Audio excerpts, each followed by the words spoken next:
Hi, everybody. Welcome back to the Skeleton Crew. I'm your host, Jen Callahan, and we're here to have a great conversation with Louise Miller. We're going to be talking about the world of mammography and a little quick background to who Louise is. She is the co-founder and director of education of the Mammography Educators. So thanks, Louise, so much for being with us today. Well, thanks, Jen, for having me. What a cool concept this is. I wish this was available when I was growing up as a new radiographer, but nothing like this was available. So this is super cool. Thanks for asking me. Oh, our pleasure. So, like you were saying, stuff like this wasn't available, back when you became a radiographer. About how long ago? I finished with my RT program in the late 70s. So back in the olden days, before most of you were born or even, thought about going into imaging. Anyway, when I started out, I went through the basic RT program, and mammography just kind of got started in the early 80s. And they delivered this machine to our department. And of course, they're like, all the female techs, you're going to do mammograms. And we're going, doing what? We had no idea what it was. And we had an application specialist come in, and she showed us basically how to use the machine. But we had no idea what our images were supposed to look like. We had nothing, no background on positioning. We were basically just picking up the breast and throwing it on there and compressing it, hoping for the best. There was no training whatsoever. And actually, it was really unfortunate because all the techs hated doing it because we didn't feel comfortable. We didn't know how. We didn't feel confident. And the patients weren't very happy also because this is when mammography was brand new.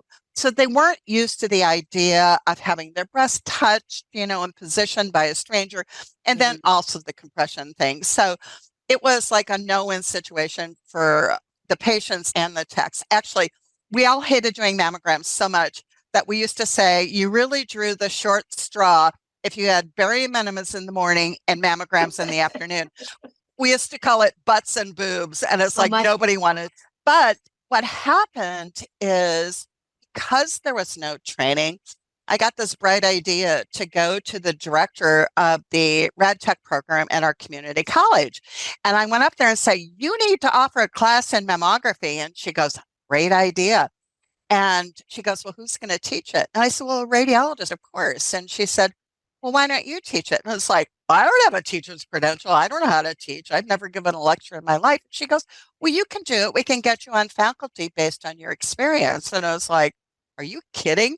And so I was like, okay, I'll give it a shot. So we started the first mammography class. Actually, it was a 1-credit class, 16 hours, connected with an RT program in the United States, and actually probably the world. It was the very first one. And this was in the early 90s. So something I'm super proud of. And now here we are, 30 years later, and they're still running that program at the community college. I've now passed the baton to new, younger technologists who are out teaching. And same with me. You don't necessarily have to have a teaching credential to create this type of opportunity for yourself, and also make it available to techs who really need it. So that was a real starting point in my career. How did you even develop a program or like the credits that you're going to be teaching? I mean, like you said, like you were new to it yourself. You're looking for guidance from an actual school, and they're like, we think that you should do this. Where did you gather the information from? Well, I think basically, I've always believed that teaching breast imaging and mammography should be based on the principles of general radiology. You have to know the correlational anatomy and physiology. You have to know the physics involved. You have to understand all the characteristics of everything we do with general rad applied to mammography. So I kind of use that as my guideline. And still to this day, this is how we're teaching. We just don't teach how to do something. We want techs to understand why they're doing something before they learn the how. And that's something that's very unique to our mammography training program. We're the only company that does that. We just don't follow the basic curriculum that's spelled out in the content specifications by ART or MQSA. We kind of expand it. We want our students to become good mammographers, not just pass the test. But another thing that really helped me is that there was some talk about legislation which turned out to be the Mammography Quality Standards Act, which was passed in 1993. So I happened to be, by odd circumstances, I was a volunteer for the American Cancer Society, and I met some really wonderful people who were interested in developing a curriculum for technologists. So somehow I got in this very beginning committee, and I was the only person who had developed this little curriculum. And so that combined with the curriculum we were interested in developing for the American College of Radiology, which followed the MQSA guidelines, it all kind of fit together. It was just a wonderful opportunity to be able to share what we had developed. And again, based on general radiology principles, developing a curriculum that made sense to techs. Did you suggest then to the people that you were working with, like, hey, you should come and check out this course, since everyone hated to do the butts and boobs day? Yeah, well, exactly. Well, what happened is so many techs were so hungry for information. I mean, we filled the class at the community college. It was just full. And so we saw the need. Other RT programs started looking at our program to kind of replicate across the country. So that's kind of how we got started there.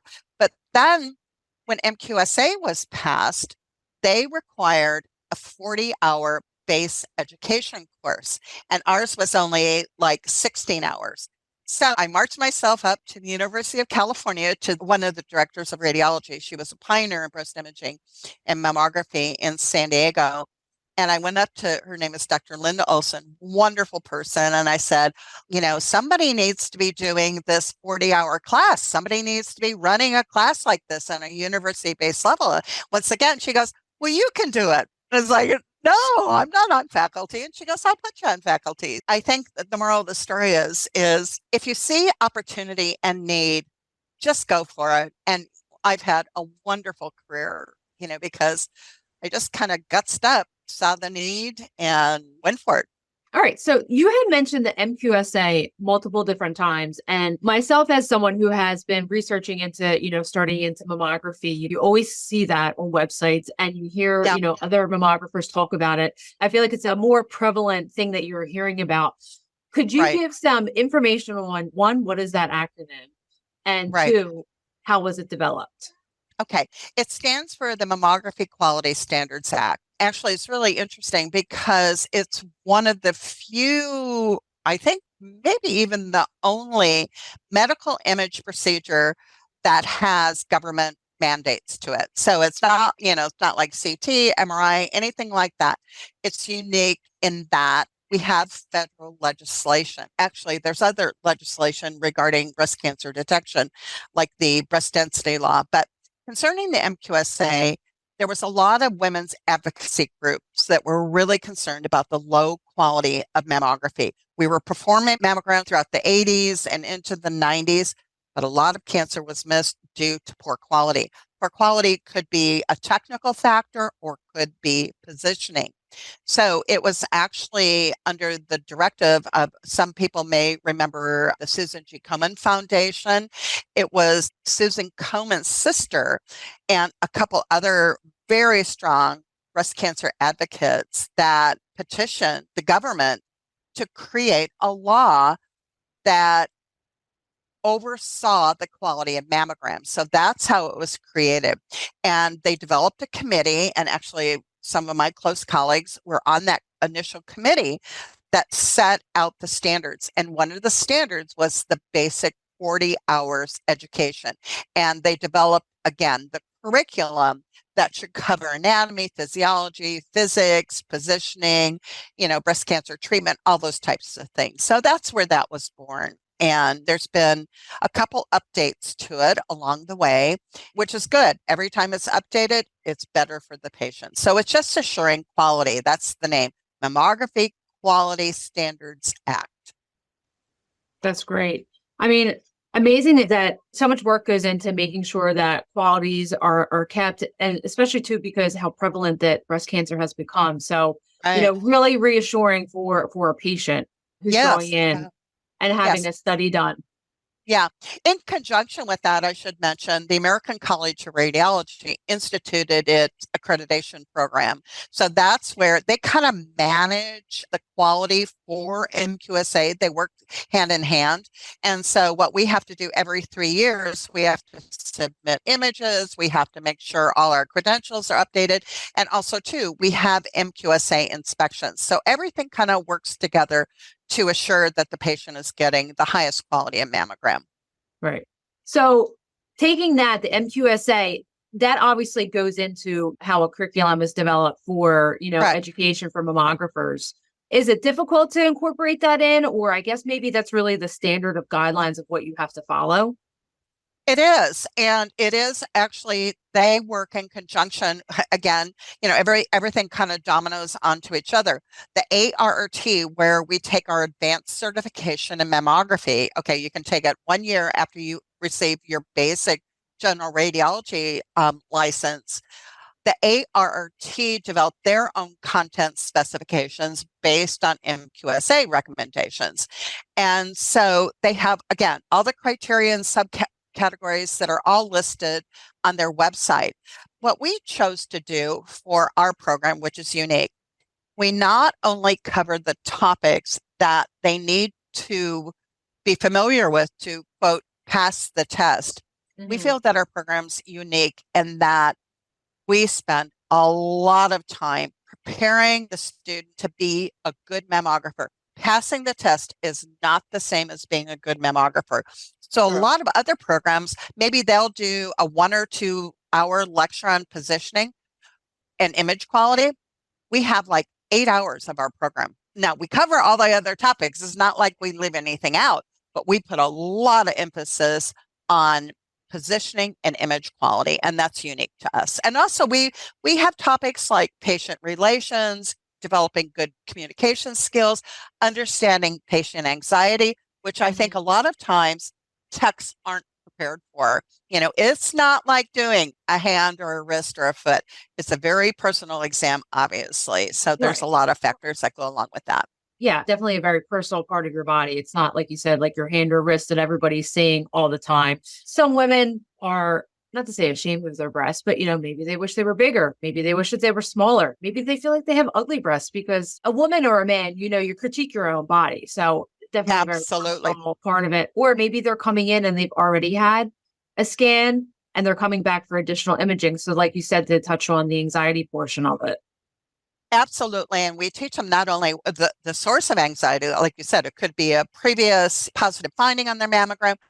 They could be a breast cancer survivor, which always heightens a patient's anxiety.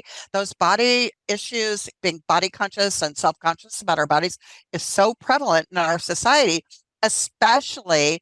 When we have Cosmo and, all these girls on the commercial that have these perfect bodies, a lot of women come in and they feel they kind of don't measure up or compare. So they're very inhibited. They don't want to expose their breasts. And so those are all things we discuss, which is very unique to our program. I'm assuming that one, you address positioning within the training course because that's numero uno, pretty much, Right, X-ray, CAT scan, mammo is learning how to right. position. But like X-ray, I'm assuming that there's standardized positioning for mammo and for exams and possibly for, I guess, maybe depending on exactly what you might be looking for, maybe a patient's coming back for a follow-up to a previous scan. Right. Jen, it's so interesting that you bring that up because believe it or not, there's no standardization. Really? Wow. Nope. It's basically a free for all. You can get in there and position however you want to. Because there hasn't been a lot of leadership from our professional organizations, like the American College of Radiology, ASRT, I think they did a positioning video like 15 years ago. There's not a lot of standardization. So that's something I've really pushed. And how I tried to make an inroad about this is by working on a lot of national committees, like for the Society of Breast Imaging and with the American College of Radiology and with the ASRT, and also going out and speaking at national conferences. Anybody asks me to speak, I'm there. I'm happy to talk about it because I know it works. Our positioning technique is unique to us. Actually, it's kind of funny because my business partner and all my colleagues, decided they wanted to call it the Miller method. And actually, it is something I developed. It's not only the positioning technique, but it's the way I teach positioning. Like I said, it's all based on correlative anatomy. But the positioning technique is unique in that it's extremely proficient. So that means we can get the most breast tissue the first time. It's efficient, so you can do it faster. We don't tell our supervisors that, but you can. You can get through it more quickly. Okay. And it's ergonomically sound. And that's a huge deal in mammography because a lot of techs have developed wrist and shoulder problems. It's a huge problem, almost as big as a problem with ergonomics and workplace injuries as ultrasound. We just don't have the data yet. So our technique covers all those bases. Plus, two, our positioning technique is the only one that's been proven by data. We actually did a study that was published in the American Journal of Röntgenology in 2017 that showed that our positioning technique improves image quality by up to 50%. And nobody else has that. Nobody else has that data. So unfortunately, it's not standardized. I can go in breast imaging department and I go in with one tech, she positions one way. I go with another tech, she's doing it another way, third, fourth, fifth, sixth, everybody does it different. Matter of fact, we did a little informal survey where we asked 100 technologists, how many of you think that every technologist in your department, Mammotech, positions the same way? 82% said no. Nobody positions the same way. But the point I try to make is, if you ask the same question about how do you position a full L-spine series, and you ask, how many of you guys think everybody in the department positions the same way? It would be like 99.9%, right? Right. Yeah. Not with mammography. Isn't that crazy? Yeah. 81% said they did not position the same way. I guess, like you said, an L spine. So a normal L spine would be AP, both obliques, your lateral and then your spot. It's how you do it too, Jen. If we're doing a full L spine series, we're going to do an AP, right oblique, left lateral, L5S1, right?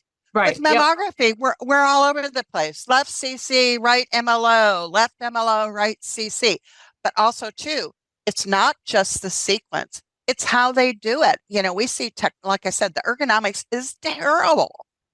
So this is something the standardization is critical.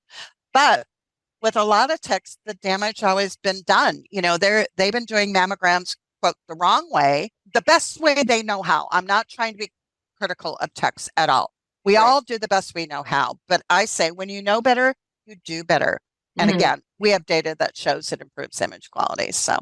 All right. So speaking of positioning, though, you've actually authored some positioning books. I'm sure that obviously you're using them within your programs. Or do you know, are your books used in any other programs, throughout the country? Yes, they are. Yes, they are. Actually, some other RT programs that have mammography components to them, use our books, and they're available on our website. And unfortunately, well, I guess fortunately, for us as a business, but there is nothing else. There was in 1994, the ACR, their quality assurance manual, included a small component on positioning. That's 1994. It was updated in 1999. Nothing in 24 years. And for those of us who've been through the whole process, we went from film screen to full field digital to DBT. Full field digital wasn't even approved to 2001. So the positioning techniques and the images that are shown in the 1999 ACR manual, again, it has not been updated, were done on film screen. Well, when we switched to full field digital and then to DBT, there was a change of equipment. The image receptor was thicker, wider, longer. The face shields changed in their width. And so there was nothing that helped the technologists kind of make the transition. And so again, you see the need. The first book was published in 2015. It's like basic CC and MLOs. Those are the standard screening views, plus the most commonly used additional views. And then when EQUIP, which is a part of MQSA, it's all like a little step ladder, it was a different legislation that required that every facility look at 9 different categories, subcategories about breast imaging. So it'd be contrast, exposure, and positioning was just one of them. And so we wrote a book that addresses those issues. And I'm working right now on my third book. It's on challenging patients. Okay. So it's like on, how to do a patient who's kyphotic, who has a frozen shoulder, that type of thing. This episode is brought to you by xraytech.org, the RadTech career resource. If you're considering a career in radiology, check out xraytech.org to get honest information on schools, degree options, career paths, and salaries. So Louise, as you were discussing about positioning and how some of the equipment has changed, you were talking about the different advancements that have occurred since you began going from film screen to digital. And then you mentioned, you said DVT, is that what you had said? Yeah, it's digital breast tomosynthesis. It's Okay. DBT. That was developed by Dr. Daniel Kopans at Harvard Medical School. Actually, he started working on the idea back in the 90s, but it took we had to get digital first before we could do tomosynthesis. And what tomosynthesis does, when we did 2D mammography, that was film screen and full field digital, you're just looking at a flat image. Because the breast is obviously, like all body parts, a three-dimensional, object, what was super important is to be able to kind of scroll through the breast tissue, because a lot of times on the 2D images, breast tissue would superimpose, and we weren't sure if that was an area of concern or not.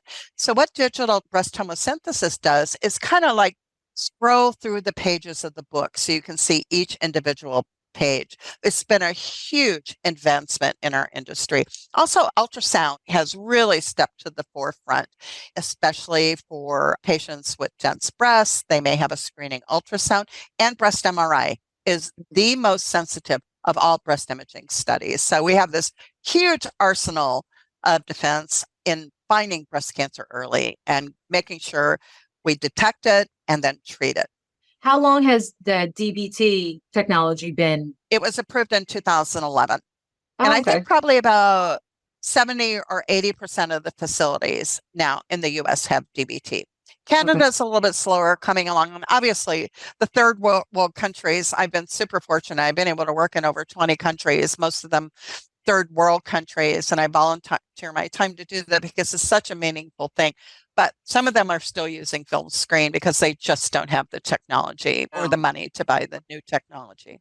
Now, looking at that, I mean, do you kind of see, I guess, obviously the detection of breast cancer might be lower in countries like that don't have the newest technology, would you think? Yeah, there's a direct relationship between size and survival. So the reason we do screening mammography, that's mammography on women that don't have symptoms, because we know that screening, if we're doing it on asymptomatic women, occasionally, like 1 in 1,000, we're going to find a breast cancer. So the earlier you find it, we're having screening every year in this country. The earlier you find it, the better the outcome.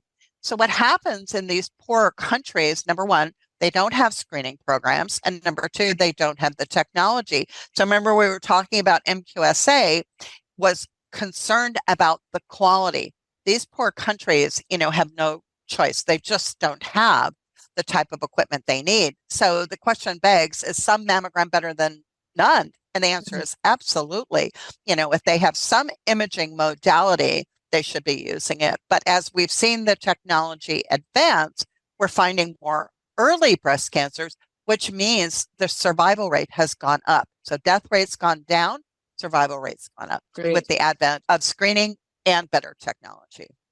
Now, you had mentioned how ultrasound is used alongside with breast imaging and how it's kind of a newer, I guess, partnership there. I've worked at an outpatient center where they have ultrasound available. And a lot of times that if something is seen on some of the images, they might have to wait 30 or so minutes until a technologist is available. But are you finding that it's more common for breast imaging sites to have ultrasound on site as well? Absolutely. Almost without exception, they do. It just goes hand in hand. Back in the olden days, again, we used ultrasound primarily just to determine cyst versus solid. Okay. And if it was solid, the patient gets a biopsy. But now it's so much more sensitive and specific. It gives us so much information. And so the other thing that we've seen, which is super cool, the ARRT now has a pathway for mammography technologists, those who are licensed in mammography, who have their ARRTM, to then go on and get their breast imaging in their breast ultrasound Okay. license. Okay, so it's super cool. And what's required of them is that they have to have not the 40 hours, they have to have 16 additional hours of ultrasound education. And we also offered that course. All right. So talking about courses and then your program. So you have your program is called MIT, was it Mammography Initial Training? So I was looking on your site and it have two different pathways that you could choose, right? You have the Uh-huh. 40-hour one, and then it looked like there was an accelerated program as well. What's the difference between the two? Well, what the accelerated program is that you can do it more at your own pace, you know. Okay. So, I mean, the thing that's unique to us is that you don't have to like tune in on a Saturday and attend the class. It's all recorded. Ours is the only program that offers that. So you can do it at your own pace. The accelerated, we just kind of we help you get through the process a little bit quicker. But you have to attend the lectures. I saw that with the, I guess, tuition that you will call it Uh-huh. for the program, you're also to including the two textbooks that you have authored, which is great. Something like that to be included within the tuition, that someone's not having to go on to, like, say, like Amazon or something and have to buy these Right. additional. And we Uh, also have other programs where we can provide individual coaching, like right before the exam. They can meet with me, or we have 8 other consultants who are excellent, who, we've all taken the test. We've all been working in the field for a while and, hopefully gathered a great deal of knowledge and experience. So when we have new techs who are getting ready to take the test, we're happy to work with them and answer any questions they might have, not only in terms of test taking and passing the test, but once they get beyond that and they're in clinic, we have one-on-one mentoring sessions available, and they can purchase that as part of their mammography initial training too. So we have lots of different options for different people. We also have payment plans, which is super cool. We know a lot of times, students are really struggling and it's hard to come up with that much money. And so we're so, how can I say, driven to make our education available and accessible. We want to make it easy for everyone. You don't have to travel anyplace. I mean, you just do it from whenever you want to. You can log in. You wake up at 2 o'clock in the morning. You want to log in, get some classes done. You do that. You don't have to be in a place any specific time. if you have questions about information that you've seen in the videos, you can contact an educator and, I guess, have a back and forth conversation.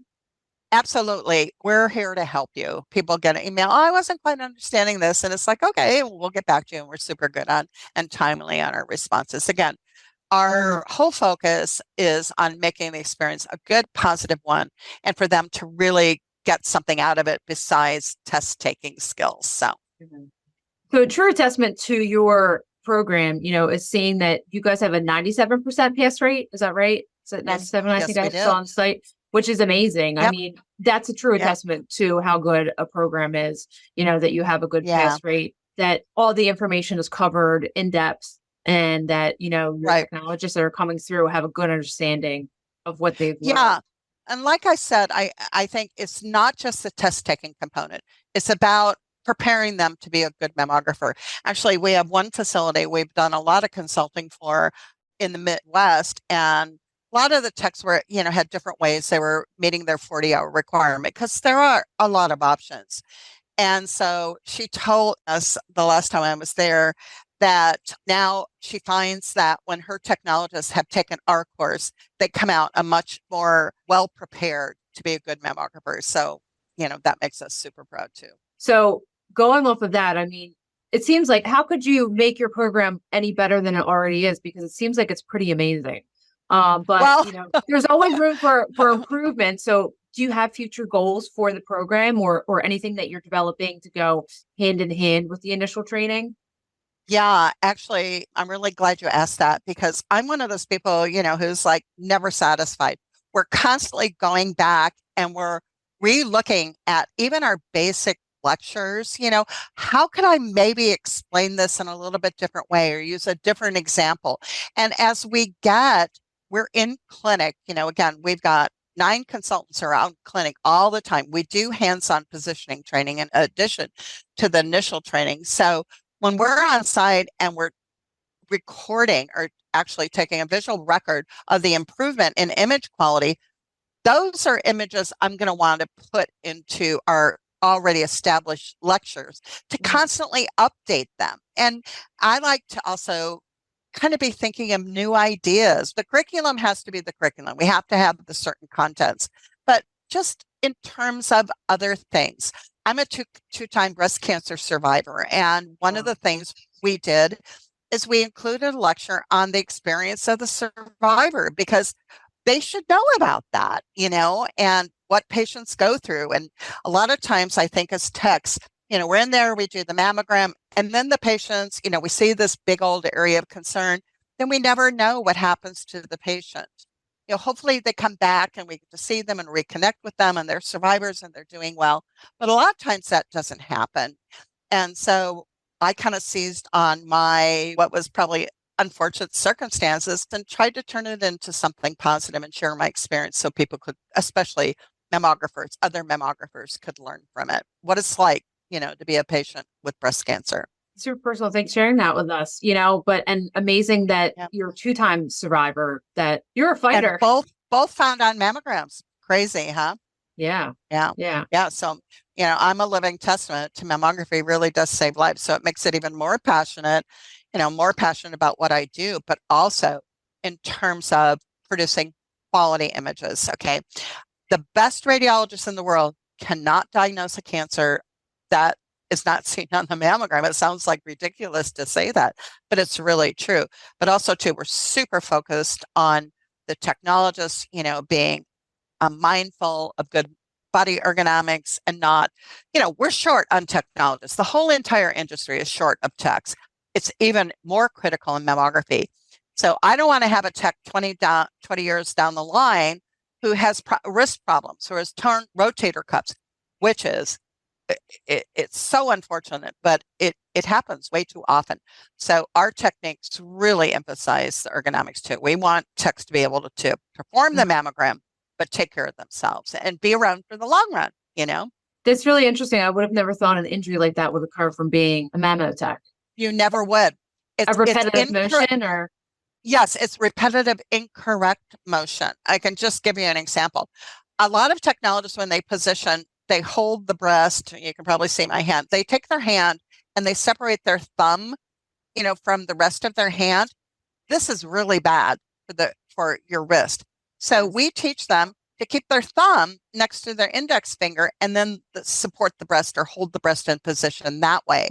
Another thing that we see technologists doing a lot of times, they'll sit down to do the side view or the MLO view.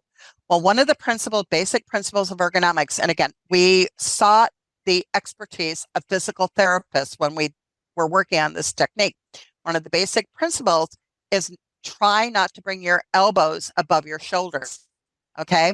So when we're positioning for the MLO, if you're down below pushing up like this all the time, you're creating tension on your shoulders. It's like again, back in the old days, one of my very first jobs was in an orthopedic doctor's office. Okay. He had the oldest piece of equipment and the tube head was on this. Really, it wasn't well lubricated. I was like, and I was in my late 20s, developed bursitis in my shoulders just from reaching over my head and dragging that tube head down. Mm-hmm.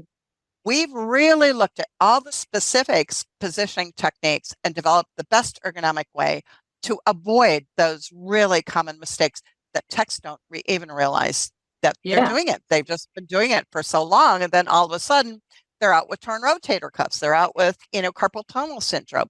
So we definitely can help them improve on that or avoid it altogether.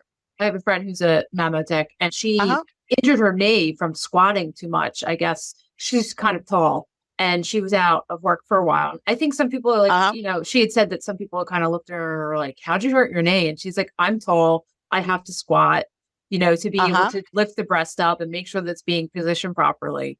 Do you see that? Right. Yeah, we do. But actually, we have workarounds that, with that type of thing. If the technologist is super tall, she should be sitting down for the MLO.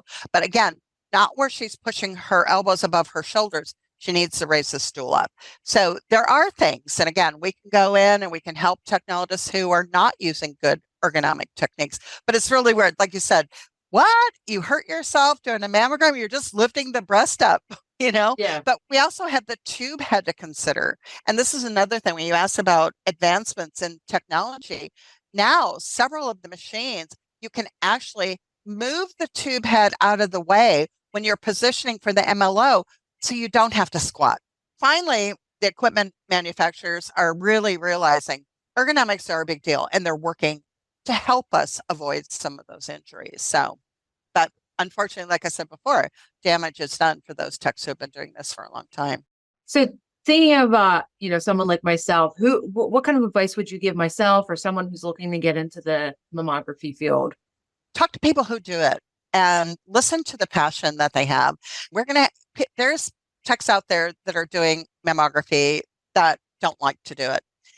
And I believe tech should just not be rotating through mammograms. Your patients really sense if you're there, if you're really into it, and, you're sharing your, how can I say, your love of the modality. And not that all patients are little happy little campers coming in. That's another challenge. But also to just when you're talking to other techs, listen to their advice, things that help them, but also going back to the people who really are passionate about what they do, because that's the biggest thing. It's the biggest, point of encouragement I think anybody could have. You want people who love what they do, listen to Mhm. them, and how wonderful their careers have been. Again, I've been super, super lucky to have had so many experience, but you can be just as lucky when you work in a department for 20 years and you develop a relationship with your patients come back and see you every year and they look forward to it. So Mhm. that would be my advice. Talk to the people who love it and look at the different options available for you in terms of not only your initial education, but your continuing education. We Mhm. offer probably 12, or, the ART requires we have 12 credits every 2 years, right? And 15 of those have to be in mammography. So mammography educators offers probably 11, if not 12, free webinars every year. Free. You get all your CEOs for free. You go on our website or our Facebook page, or also Quality Breast Imagers, as I was telling you guys about before. We promote, we let you know, we give you a advance notice, and all you have to do is register and show up. That's all you got to do. Do you have a So limit on how many people that you accept for the webinars? we do, and we always sell out. This past week on Tuesday, we did a webinar, and our max is 1,300 people, and Oh, well, I mean, we that's a lot of people. it's a lot of people, but we sell out every time. Yeah. So it just shows you how popular they are. But also, too, we're super proud of the quality of our education, of our webinars, everything we do. Mhm. It's quality focused, and we have some of the best educators in the world. In our initial training program, we have very prominent and world famous radiologists and technologists. And so for our webinars also. And we also try to pick topics that are of interest to the tech, and practical, applicable information is kind of my mantra. I want everybody to walk away with, wow, I really picked up some pearls from that I can use in my practice. That's what education should be about. So obviously revolving topics that you will go over for the webinars. Do you ever revisit topics? And like you had said, how you go back and you revamp information for your programs. Do you ever pick up topics again and then redo We, information for it? we do, like the challenging patient, let's say a lecture on that. There's so many different categories of challenging patient. I just listed body habitus, but what about breast size, breast shape, breast tenderness? What about special populations like transitioning patients? What about Alzheimer's patients? And so there's only so much that you can cover in a 50-minute topic. So let's say Yes. we have challenging patients 1 year and we cover these categories, and then the next time we cover a different category. And again, constantly trying to update and improve. everybody, if you're interested in any information in mammo or possibly, moving into the modality, if you are a current technologist, go check out Mammography Educators or either the webinars or to get your initial training. Louise is like probably the most favorite person that I've talked to in a while now. I love your energy. So I can only imagine that the educators that work with you and work for you and help you develop your curriculum are probably just as awesome as you. Well, thank you. We've got a wonderful team. We're super lucky. The wonderful thing about running your own business, is that you get to pick the people you work with, right? Yeah. And not all of us are so lucky. So we've been able to create a wonderful, wonderful teams that we're super proud of. So, but thank you so much for asking me. This has been a pleasure. And again, I'm so delighted to know something like this is out there for all the techs, especially the baby techs, I call them. Now that I'm an old tech, the baby techs, that they have something to support them as they move forward in their career. All right, everybody, this is Louise Miller with me today. This has been another episode of the Skeleton Crew. So make sure you check out this episode and future episodes and past episodes if you haven't listened to them yet. We are on Spotify, Apple Podcasts, and then also too on YouTube. And you can we have a page now on Instagram as well. So go on there and check out the little clips that we have. And all right, we'll see you next week, guys. Okay. Thanks, Jen. Bye. You've been watching The Skeleton Crew, brought to you by xraytechnicianschools.com. On the next episode, join us to explore the present and the future of the rad tech career in the field of radiology.